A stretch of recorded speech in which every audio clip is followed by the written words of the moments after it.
On 13th of August 2018, a man stood before the media in Frederick, Colorado, and asked for help finding his family, his pregnant wife and his 2 daughters. He described the small signs he had noticed, the calls he had made, and the hope that someone might know their whereabouts. He answered questions from reporters, repeated the details he had already shared, and described the last time he had seen them, the places they might have gone, and the concern he felt for their safety. The story about to unfold is of a crime so devastating and unimaginable. It shocked the world, gripped a state in disbelief, and reverberated across America, leaving questions that would take years to answer. I don't know where my kids are. I don't know where Shanann is. It's not something I could ever fathom would happen in my lifetime. Like, Shanann, Bella, and Celeste, if you're out there, please, just come home. His name was Chris Watts, a 33-year-old man who worked in the oil industry, employed as an operator at Anadarko Petroleum, where he spent long hours managing operations at remote sites, often following rigid schedules, traveling between fields, and maintaining a disciplined work routine that demanded precision and consistency. Those who knew him described him as quiet, methodical, and attentive to his job. Chris Watts lived in Frederick, Colorado, with his wife Shanann Watts and their 2 daughters, Bella, 4 years old, and Celeste, 3. At the time of her disappearance, Shanann was 15 weeks pregnant with their 3rd child, a boy they had planned to name Nico. The pregnancy had been announced publicly, and friends noted that she had been particularly excited, preparing the home, discussing names, and imagining life with 3 children. Bella and Celeste, full of energy and curiosity, were often featured in Shanann's social media posts. Guess what, girls? Mommy has a baby in her belly. Are you guys excited? Yes? Are you really excited? Oh my goodness. Come give me hugs. Oh! I love you, girls. I got the baby a hug. You want to give the baby a hug? I love you, Bella. You're so sweet. Give me a kiss. Mommy! Mommy! Yes. By the morning of August 13th, 2018, Shanann had not responded to messages or calls from friends and family. Those who knew her best found it unusual. She had always been attentive, quick to reply, and consistent in keeping contact with those around her. Concern began to grow, first quietly, then more urgently, as hours passed without any word. It was Nicole Atkinson, a close friend of Shanann who lived next door, who ultimately contacted the police after being unable to reach her and sensing that something about the situation was wrong. Officers arrived at the Watts home that morning, knocking on the front door and announcing themselves. Chris Watts welcomed them inside immediately, offering details about his missing wife and daughters, recounting the last time he had seen Shanann, the places they might have gone, and the calls he had made in hopes of locating them. He answered every question, sharing as much detail as he could about the family's routines and habits. The officers took notes, checked contact numbers, and began the process of documenting the report. Outside, neighbors noticed the police presence and began to gather quietly, sharing whispers and wondering what had happened to the family they had seen just days before. Chris Watts told the police that the last time he saw Shanann and their daughters was in the early hours of that morning. He said he left the house for work at around 5:15. When he returned later that day, he claimed the house was silent and empty. Shanann's car was still parked in the garage. Watts told police he had no idea where they were or why they would have left without telling him. She go for walks around here? No, I go for runs. She doesn't really do anything as far as go for walks or anything. And you've talked to all the friends you guys have around the area? And what was the conversation this morning you guys had? It was about selling the house and separation. And how'd she take that? We were both pretty emotional. We were both crying. And then did you see her before you went to work? Did you say anything to her? When she went back, like, when she told me she was going to go to her friend's house and be with the kids, take the kids with her. Oh, she told you she was taking the kids to Yeah. her friend's house. Yeah. She didn't say who, though. Oh, no. No, but she was still in bed when that happened. And this was after the conversation? Yeah, it was between like 4 to 5 a.m. I woke up about 4 o'clock.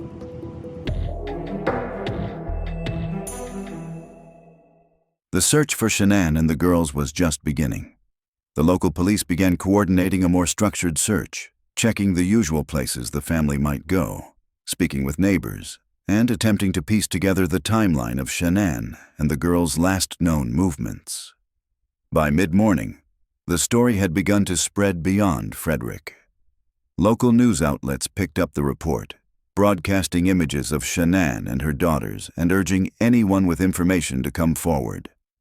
Viewers watched the footage, scanning the faces of the little girls, hoping for a lead, while the city held its breath, waiting for any sign of the missing family. Friends and relatives began gathering at the Watts' home, checking rooms, retracing routines, and sharing memories, all while trying to understand how a family that appeared so ordinary could suddenly vanish without explanation. Every hour that passed without words increased the tension. Phone calls went unanswered. Text messages remained unread. Social media posts, once so full of life and energy, also went unanswered. The community, initially curious, was now gripped by worry, watching the news and waiting for any sign that the family would be found. As investigators delved deeper into the case, they began speaking with friends and family to reconstruct Shanann's state of mind in the weeks leading up to her disappearance. One detail stood out immediately. A few days before the disappearance, Shanann had confided to her close friend that Chris's behavior was not ordinary. She described moments when he seemed distant, distracted, and preoccupied in ways that made her uneasy, and often mentioned that small changes in his routine or attitude left her feeling unsettled.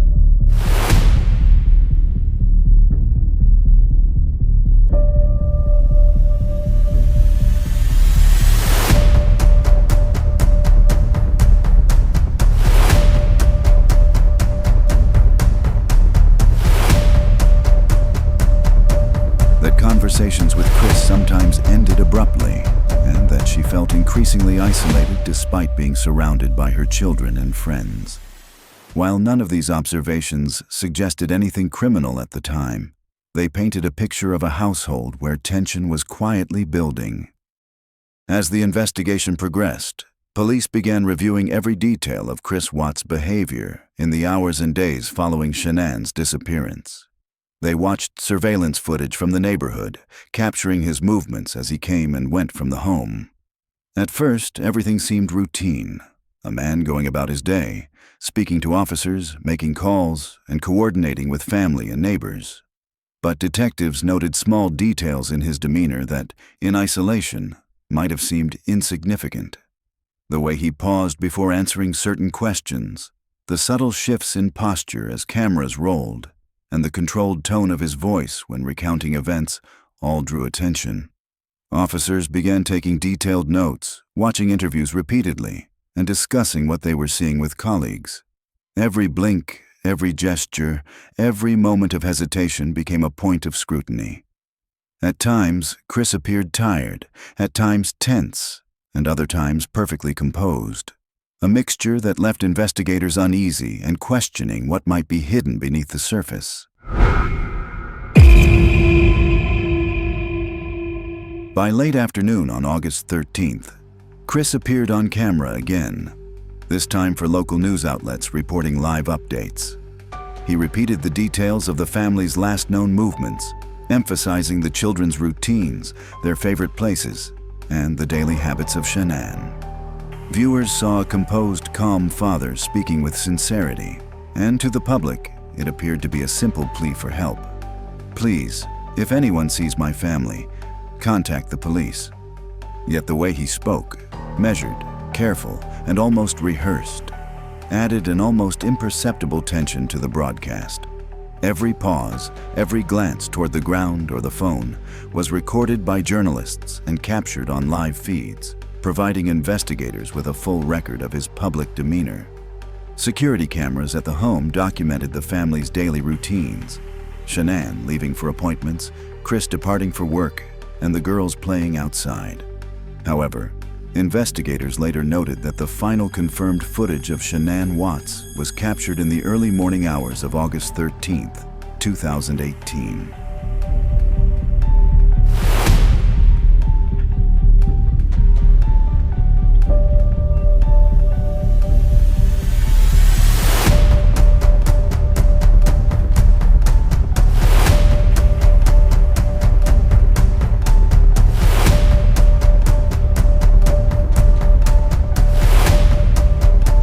The front door camera recorded her entering the house alone at 1:48 a.m., carrying luggage.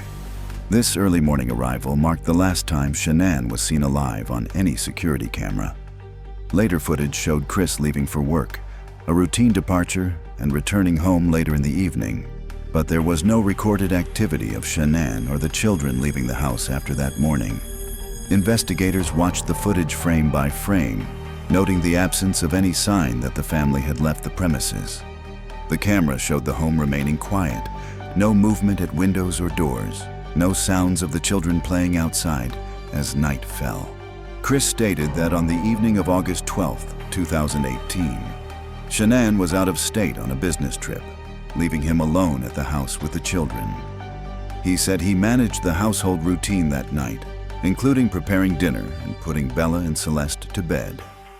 According to Chris, the girls went to sleep at their usual time, and Shanann was not present for their bedtime. He claimed that his last interaction with the children occurred that evening and that Shanann returned home later in the early hours of the following morning. Chris Watts used a company-owned work truck, a long, full-size vehicle provided by his employer in the oil industry. He normally parked the truck on the street in front of the house. This was his regular routine, and neighbors were used to seeing the truck in the street in front of the house. On the morning of August 13, 2018, at approximately 5:27 a.m., something unusual happened.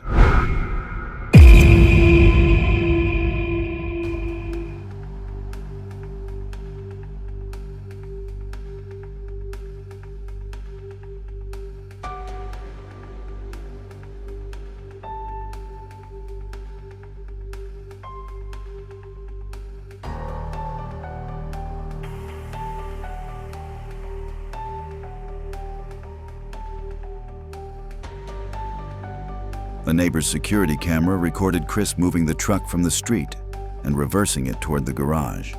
This was an unusual behavior, something a neighbor said he had never seen Chris do before. The vehicle remained parked in that position for approximately 27 minutes. The camera's view was largely obstructed, making it difficult to see what was happening behind it. This unusual positioning of the truck and the amount of time Chris spent there became one of the earliest signs that something was seriously wrong inside the home. After reviewing the neighbor's camera footage, officers realized Chris's story no longer fit the evidence. His claim that Shanann had taken the girls and left the house was now clearly contradicted. No one else was seen leaving, and his unusual activity with the truck happened during the exact window when his family vanished. Inside the house, investigators made more troubling discoveries. Shanann's phone, purse, medications were all still there, items she never would have left behind. The children's belongings were untouched. There were no signs of a planned departure. At that point, police believed they had enough evidence to formally interrogate Chris Watts. He was brought in for questioning and placed in an interview room. For hours, Chris denied any involvement in his family's disappearance. His tone remained calm. His answers were measured. He insisted he had no idea where Shanann and the girls were, repeating that they had simply left. Investigators then asked Chris if he would agree to a polygraph test. He said yes. Soon after the test, it became clear to investigators that Chris was hiding something. He was informed that the results showed deception and that this was his opportunity to tell the truth. His breathing changed. His answers slowed. His confident tone began to crack. It seemed like a confession was coming. He paused for a moment, then said, "I need to speak to my dad." Police agreed to Chris's request. His father, Ronnie Watts, was brought to the police station and led into the interview room. The calm confidence Chris had shown earlier was gone. He looked smaller, tired, cornered. The father and son were left alone in the room. His voice shook, and for the first time, he spoke not like a man defending a story, but like a son seeking comfort.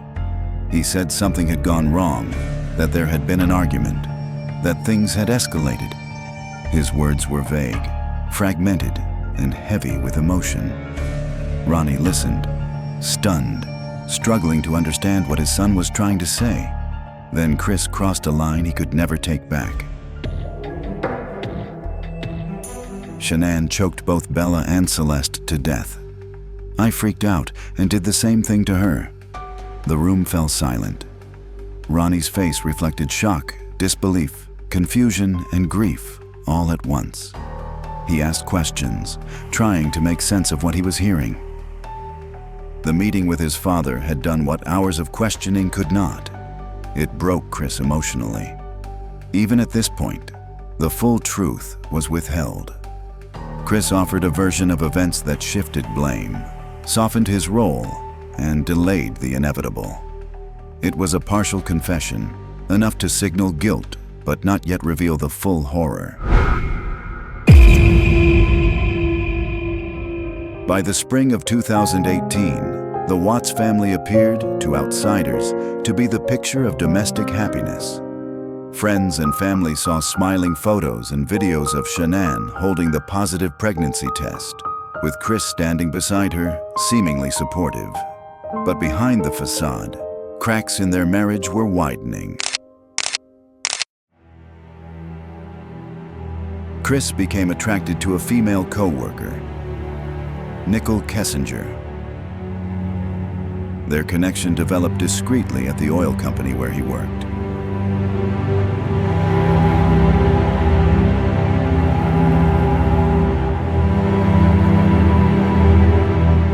I'm having a wonderful time. You mean a lot to me, and I'm glad that you're having a blast. I am so out of breath.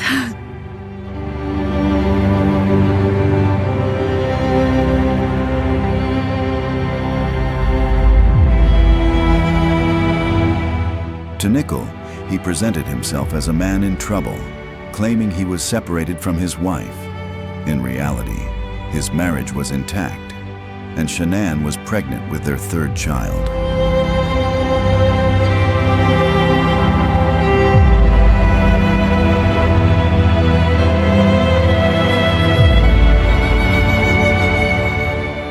Over the following weeks, Chris's attachment to Nicole deepened, while his relationship with Shanann grew increasingly distant.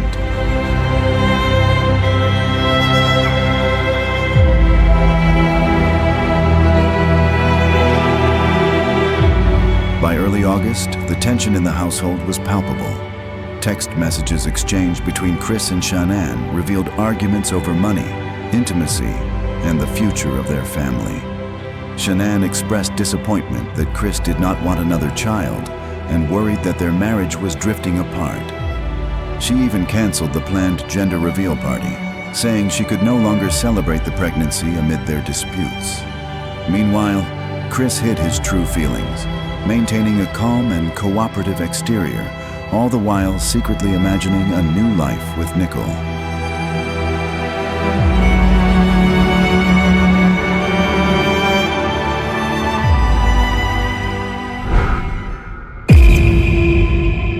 Shanann flew out of Colorado on August 10th, 2018, for a business trip, accompanied by her friend and neighbor, Nicole Atkinson, leaving Chris at home with their two daughters. On August 12th, her return flight was delayed, and she didn't arrive home until the early hours of August 13th. Nicole drove her to home, and security footage captured Shanann entering home at 1:48 a.m.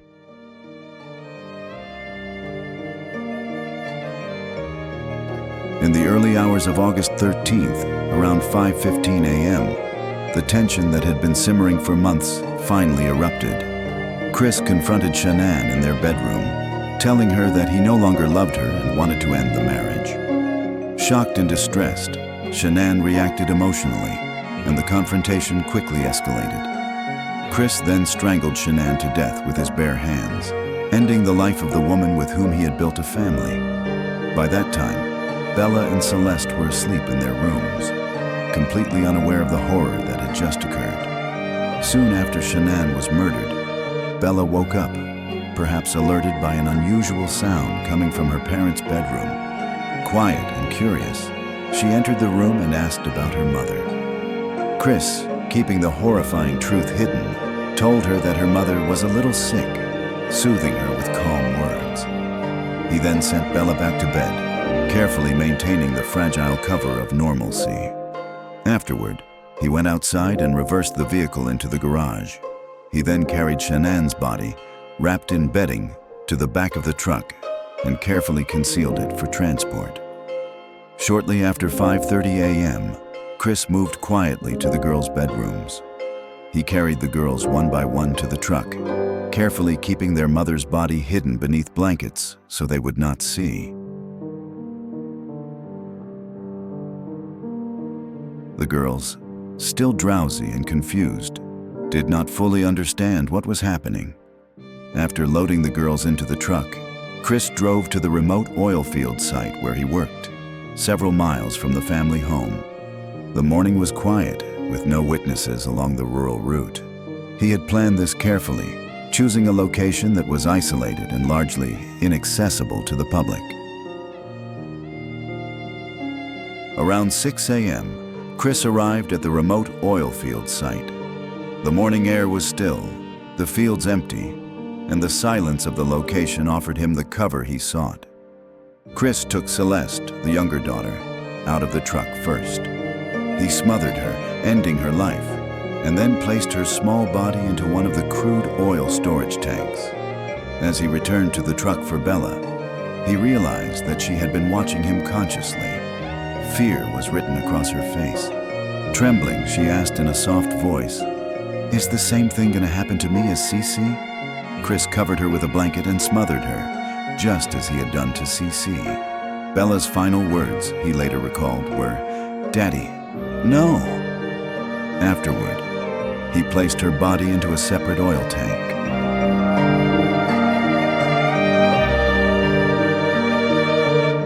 After murdering Bella and Celeste at the site, Chris buried Shanann's body in a shallow grave nearby. By the time the sun began to rise on the morning of August 13th, 2018, the horrific drama at the Watts home was over. Shanann lay buried in a shallow grave nearby, close to where Bella and Celeste had been killed, and the small lifeless bodies of the girls rested in the crude oil storage tanks. Chris returned home, carrying the unbearable weight of what he had done, yet outwardly attempting to adjust to the new life he had created in secrecy, moving through the motions as if nothing had happened.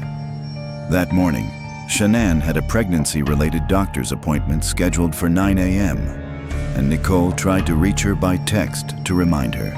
When Shanann did not respond, Nicole went to her doorstep. It was locked, there was no voice, and Shanann did not answer.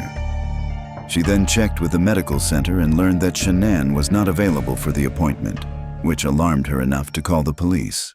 On November 19th, 2018, Chris Watts stood inside a Colorado courtroom and entered a guilty plea to 5 counts of first-degree murder, including the unlawful termination of Shanann Watts's pregnancy, along with related felony charges. As the sentence was read, the presiding judge turned to Watts with a solemn weight in his voice and said, "I've been a judicial officer now for starting my 17th year, and I could objectively say that this is